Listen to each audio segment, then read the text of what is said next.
سے یہ بے لگام کی نیکسٹ آنے والی ایپیسوڈ میں آپ لوگوں کو دکھایا جائے گا کہ آخرکار جو ہے وہ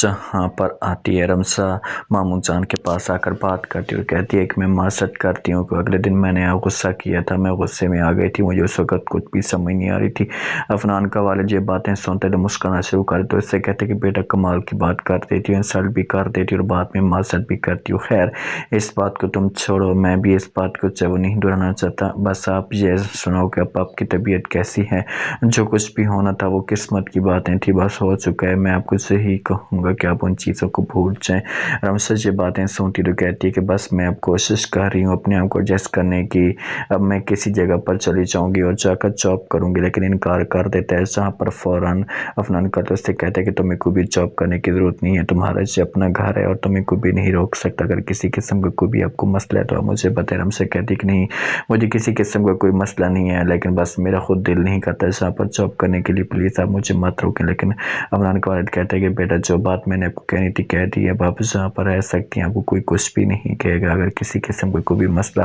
ہوگا تو آپ میرے ساتھ خود شیئر کر سکتی ہیں، مجھے بتا سکتی ہیں۔ عفنان جب رمسا کے پاس آتا ہے اور آ کر بات کرتا ہے اور کہتا ہے کہ تم کیا چاہتی ہو بتاؤ تو صحیح۔ رمسا جی باتیں سنتی ہے عفنان کو کہتی ہے کہ عفنان جو چیزیں میں چاہتی تھی وہ مجھے ملی نہیں ہے، تو بس اب ان باتوں کو چھوڑو، میں ان باتوں میں نہیں آنا چاہتی۔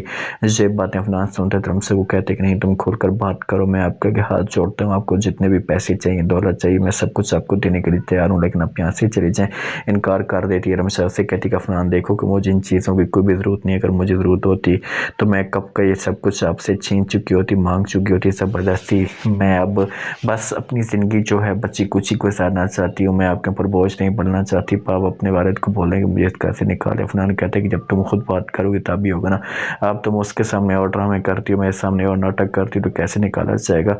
یہ باتیں رمسا سے مسکرانا شروع کر کہتی ہے کہ مجھے آپ کی سوچ کے اوپر بہت زیادہ دکھ ہوتا ہے، بہت زیادہ افسوس ہوتا ہے۔ علیزہ آتی ہے عفنان کے پاس آ کر بات کرتی اور کہتی کہ تم کب سے نکالو گے۔ عفنان یہ باتیں سنتا ہے، انکار کرتا ہے، سمجھانے کی کوشش کرتا ہے اور کہتا ہے کہ میں ضرور نکالتا تھا، لیکن فی الحال میرا کوئی موڈ نہیں ہے۔ عفنان کہتا ہے کہ ٹھیک ہے،